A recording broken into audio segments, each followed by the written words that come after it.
Alhamdulillah, pada malam hari ini umat luar biasa.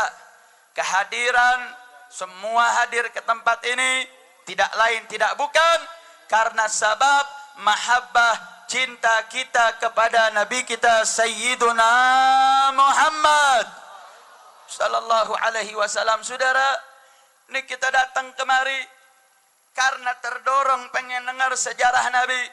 Kita pengen dengar tausiah dari guru-guru kita yang tidak lain tidak bukan ingin menjabarkan, ingin memaparkan segala hal yang berkaitan dengan Nabi. Dan itu tidak lain tidak bukan merupakan salah satu cara dan salah satu upaya untuk menguatkan iman, untuk menebalkan semangat kita di dalam menjalankan aturan syariat. Dan luar biasanya para ulama-ulama kita, para ajengan-ajengan kita, para habaib kita mampu meracik formula, saudara, dengan mengumpulkan umat, mengajak murid-muridnya, mengumpulkan putra-putrinya untuk sama-sama menggunakan sejarah Nabi, menggunakan segala yang berkaitan tentang Nabi, diracik untuk menguatkan iman, untuk menegakkan aturan syariat. Dan itu merupakan satu formula yang sampai hari ini terbukti berjalan dan sukses, alhamdulillah. Maka saya ingin ingatkan satu ungkapan menarik, saudara, dari seorang ulama bernama Ibnu Ibbad yang merupakan salah satu pengarang syarah Hikam Ibn Athaillah. Beliau memiliki satu karangan berjudul Ar-Rasail. Saat itu beliau sedang memberikan jawaban terhadap beberapa kelompok yang mengkritisi apa iya betul kumpulnya orang untuk mengkaji sejarah Nabi, kumpulnya manusia untuk sama-sama menceritakan tentang fisik Nabi yang mulia, menceritakan sejarah dari hidup sampai wafatnya Rasulullah Sallallahu Alaihi Wasallam dengan adanya it'am ta'am, yang adanya silaturahmi di dalamnya. Andai kata cara tersebut merupakan cara terbaik yang pasti memberikan manfaat untuk umat, seharusnya sahabat mengerjakannya. Seharusnya generasi pertama seperti Sayyidina Abu Bakar, Sayyidina Umar, Sayyidina Uthman, Sayyidina Ali, seluruh para sahabat yang terkenal menjadi didikan pertama para nabi, harusnya mereka yang lebih dulu untuk melakukannya. Tapi sejarah nggak ada yang melakukan percis dengan apa yang dilakukan, saudara. Menarik apa jawaban Ibnu Ibbad. Beliau mengatakan, saudara, di dalam kitab Rasailnya, kana fi sadril awal, dulu di generasi pertama para sahabat, kenapa kok nggak dikumpulin seperti saat ini? Murid dikumpulin, tetangga diajak, satu kota, satu kampung duduk bersama. Ada munsyid yang baca sejarah nabinya, ada yang menjelaskan daripada akhlak nabinya. Itu tidak dilakukan. Kenapa? Kata Ibnu Ibbad, kanal iman fi qulubihim rasikhah. Karena iman di zaman generasi sahabat, iman yang kokoh, iman yang kuat, iman yang sudah mendarah daging di dalam generasi para sahabat. Jangankan ngomong asyra mubasysyirin bil jannah, saudara. Seorang sahabiyah, sahabat perempuan yang terkenal atifiyahnya lembut, yang terkenal punya ta'alluq kuat dengan para lelaki, baik suami yang menafkahinya, atau anak laki-laki yang disayangnya, atau saudara laki-laki yang melindunginya. Tatkala di perang Uhud, saudara, dapat terdengar informasi, inna Muhammad qad mat, Nabi Muhammad sudah wafat dalam perang Uhud. Perempuan-perempuan sahabiyah bergerilya, saudara. Mereka berlari untuk mencari apa betul informasi Nabi telah wafat. Apa yang terjadi, saudara? Satu persatu para sahabat menginformasikan. Dipikir nih wanita-wanita para sahabat datang pengen cari tahu kabar suaminya. Dikasih tahu, enggak, suamimu masih hidup. Anak laki-lakimu yang kau sayang masih hidup. Saudara laki-lakimu yang melindungimu masih hidup. Apa jawab para sahabiah, saudara? Mereka katakan, enggak, saya datang kemari bukan cari kabar suami saya. Saya bukan cari kabar saya punya saudara saya. Saya bukan cari kabar untuk putra-putra saya. Tapi yang kami ingin tahu, bagaimana keadaan Nabi. Saking cintanya para sahabiah. Saya mau tanya, para sahabat-sahabat Nabi yang perempuan imannya kuat atau tidak? Cintanya kepada Nabi besar atau kecil? Besar atau kecil? Besar, saudara. Sampai-sampai kecintaan tersebut mampu mengalahkan atifiyah, mampu mengalahkan kodrat wanitanya yang cenderung membutuhkan adanya perlindungan dari suami, anaknya maupun saudara-saudara lakinya. Artinya apa, saudara? Betul kata Ibnu Ibbad, iman di zaman mereka kuat, kecintaan mereka kepada Nabi Muhammad kokoh. Makanya nggak perlu dikumpulin. Mereka dengan pribadi masing-masing cari tahu tentang sejarah Nabi bagaimana. Mereka sendiri melihat dengan mata kepala bagaimana Nabi Muhammad Shallallahu Alaihi Wasallam. Terus Ibnu Ibbad melanjutkan apa, saudara? Beliau katakan generasi sahabat imannya kuat, tapi generasi kita hanya baqiya ismuh, iman cuman tinggal nama. Itu zaman Ibnu Ibbad generasi 8, abad ke-8, saudara. Bagaimana sekarang? Saya mau tanya, tantangan iman di zaman sekarang, saya mau tanya, besar atau kecil? Yang sering ngerusak iman umat ada atau tidak? Ayah apa loba? Ayah apa loba? Apalagi di Purwakarta, betul? Betul? Betul? Saya mau tanya, di Purwakarta yang sering menebarkan kesesatan ada atau tidak? Ada tidak? Saat jadi bupati di Purwakarta menebarkan kesesatan dengan berbagai macam perayaan ada tidak? Ada tidak? Mau jadi gubernur, lo mau nyebarin kesesatan satu provinsi. Saya mau tanya, kalau yang kayak begini biarin apa lawan? Biarkan atau lawan? Saya mau tanya, warga Jawa Barat rela tidak gubernurnya suka kesesatan? Rela atau tidak? Rela atau tidak? Takbir! Saudara, iman di zaman sekarang luar biasa cobaannya. Begitu besar cobaannya. Makanya apa yang mampu menjaga iman umat, apa yang mampu untuk menjaga iman di tengah-tengah masyarakat, tidak lain tidak bukan adalah majelis ilmu, dekat dengan ulama, betul? Maka saya mau tanya semua yang hadir di sini, siap ramaikan majelis ilmu? Siap taat komando ulama? Takbir! Yang kedua kata Ibnu Ibbad, saudara, bukan cuman iman di zaman generasi sahabat kuat. Yang kedua, syariat di zaman sahabat diterapkan. Sedangkan di zaman kami, yaitu generasi abad ke-8, syariat nggak semua diterapkan, saudara. Kalau di zaman generasi ke-8, masih dalam generasi mutaakhirin, saudara, syariat udah nggak sempurna diterapin. Apalagi di zaman sekarang, betul? Betul? Betul? Saya mau tanya, di Indonesia apakah seluruh syariat Islam sudah diterapkan? Sudah atau belum? Sudah atau belum? Sudah atau belum? Belum, saudara. Terus kalau kemudian syariat nggak lengkap diterapkan, saya mau tanya, akhlak umat bisa rusak tidak? Iman umat bisa rusak tidak? Bisa rusak tidak? Bisa, saudara. Apalagi dilakukan berbagai macam upaya.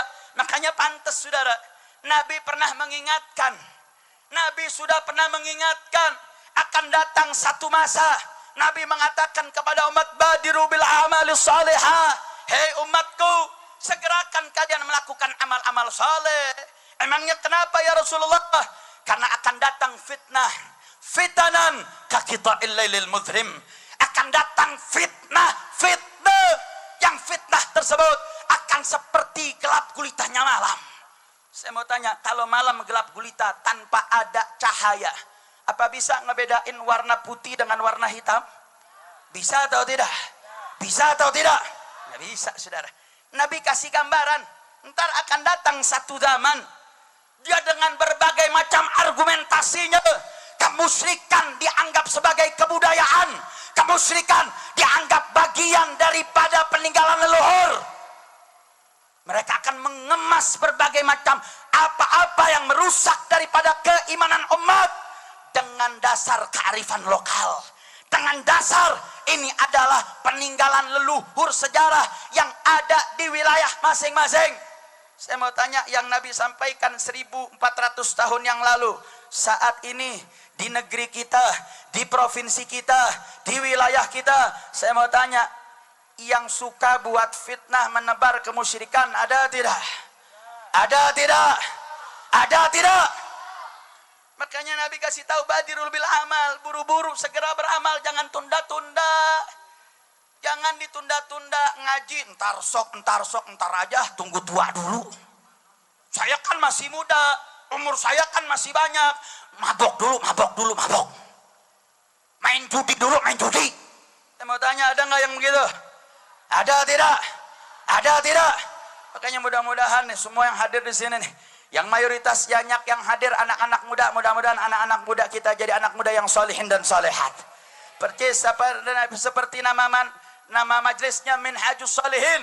Mudah-mudahan semua di sini jadikan orang-orang yang soleh, orang-orang yang anti kemusyrikan, orang-orang yang anti maksiat, orang-orang yang anti kemungkaran. Amin ya rabbal alamin. Kuncinya tadi Nabi katakan, saudara, badiru bil amali salihah, segera beramal saleh. Emang kenapa saudara? Nabi kasih tahu akan ada fitnah yang akan membuat orang nggak bisa bedakan mana hak, mana batil, mana benar, mana salah. Sampai-sampai Nabi mengatakan, yusbihur rajulu mu'mina wa yumsi kafira. Pagi-pagi dia masih beriman, malam dia sudah kafir, saudara. Wa yumsi mu'mina wa yusbihu kafira. Malamnya mukmin, paginya sudah murtad, keluar dari Islam, saudara. Kenapa Nabi memberikan ilustrasi seperti ini, saudara? Artinya akan datang satu masa bahwasanya ujian akidah, ujian syariat, ujian keislaman manusia akan datang 1 kali 24 jam yang akan menjaga, yang akan selalu menyerang umat sampai kapanpun juga. Inna lillahi wa inna ilaihi rajiun. Berarti saya mau tanya, tantangan umat berat tidak? Berat tidak? Berat tidak? Makanya saudara, bagaimana biar kita mampu untuk melawan segala bentuk tantangan umat? Maka kuncinya segera beramal. Bagaimana kita bisa beramal? Kita mesti ngaji. Bagaimana kita mesti ngaji? Mesti ikut ulama. Setuju? Siap ikut ulama, siap ngaji, siap mengamalkan syariat. Takbir. Insya Allah saudara, kalau kita dekat dengan ulama, kita ngaji, kita amal, insya Allah segala penyakit masyarakat akan sirna dari Purwakarta. Amin ya rabbal. Oke, semua yang hadir di sini siap bersatu, siap bersaudara, siap ngaji, siap jaga majelis taklim. Takbir, takbir. Saudara, Allah subhanahu wa ta'ala telah mengingatkan begitu pentingnya untuk kita mengenang, mempelajari sejarah. Percis yang Ibnu Ibad tadi sampaikan, saudara. Saya lanjutkan pernyataan Ibnu Ibad. Ibnu Ibad mengatakan, ya, kalau di zaman sahabat iman kuat, di zaman sahabat syariat dijalankan, sedangkan di zaman kita iman tinggal nama, syariat tinggal simbol. Tapi kata Ibnu Ibad, ada satu yang menjadi kekhususan Rasulullah Sallallahu Alaihi Wasallam. Setiap hati manusia yang memiliki fitrah, ketika dia dengar tentang apa-apa yang berkaitan tentang Nabi, maka itu akan menjadi celah untuk mampu mengembalikan iman yang sudah melemah, untuk memberikan semangat, untuk menerapkan syariat. Alhamdulillah. Berarti saya mau tanya, pengaruh dengar sejarah Nabi kira-kira pengaruhnya besar atau kecil? Kalau dengerin sejarah, dengerin apa yang berkaitan tentang Nabi Muhammad, bisa menguatkan iman, bisa mendorong menerapkan syariat. Berarti saya mau tanya, perayaan Maulid seperti ini manfaat tidak? Berkah tidak? Alhamdulillah. Makanya saya dengar katanya ini baru kali ini nih Maulid ada di daerah ini nih, yang sebelum-sebelumnya dipersulit. Betul? Betul? Saya mau tanya, ini aparat yang mempersulit perayaan Maulid, tapi giran dangdutan dipermudah. Nih aparat yang kayak begini kira-kira aparat yang benar apa enggak benar? Nih aparat yang benar apa yang salah? Saya mau tanya, aparat itu mereka digaji duit siapa? Duit ra? Saya mau tanya, rakyat Purwakarta mayoritas Islam atau bukan Islam? Islam atau bukan Islam?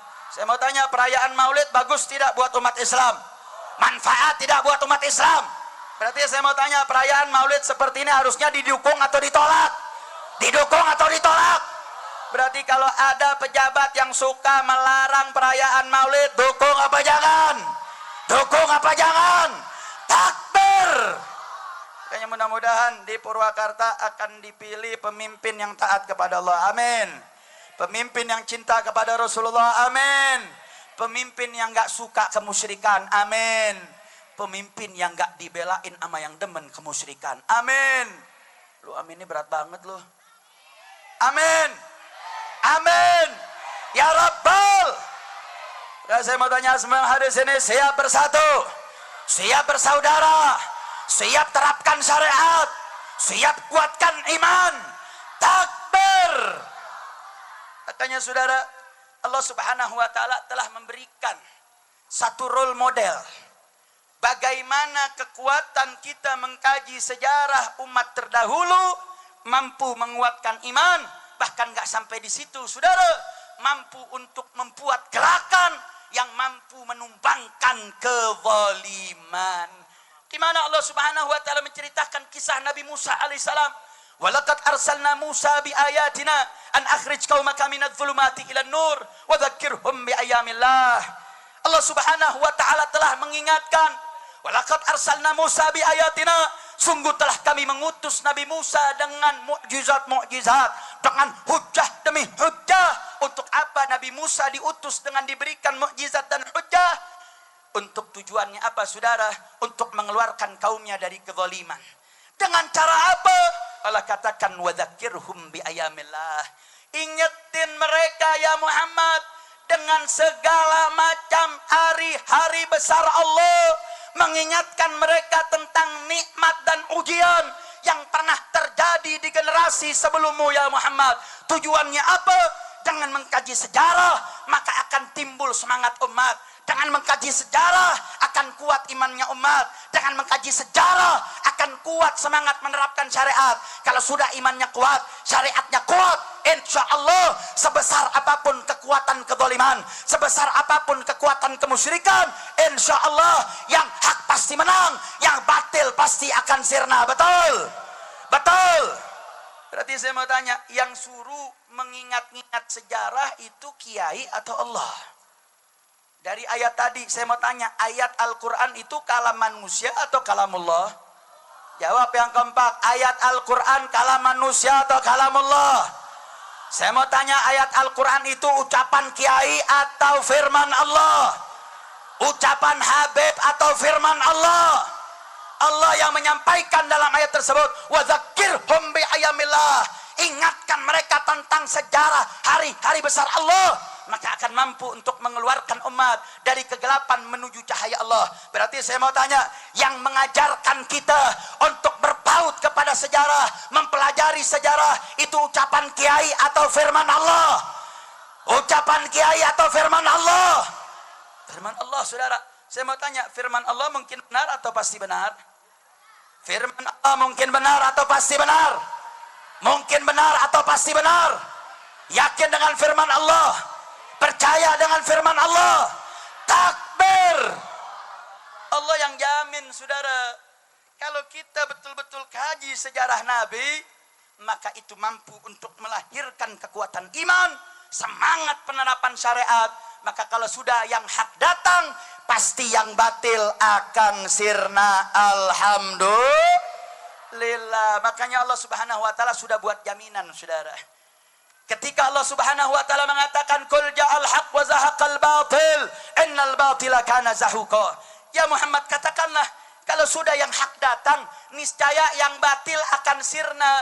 Kalau yang hak sudah dihadirkan, yang batil pasti akan hancur porak-poranda. Alhamdulillah. Tapi diingetin, datengin dulu yang hak. Yang hak gak bisa ditunggu, mesti diperjuangkan, mesti dibela, mesti didukung, mesti dijaga untuk yang batil bisa sirna insya Allah. Maka semua yang hadir di sini siap perjuangkan yang hak, siap datangkan yang hak, siap bela yang hak.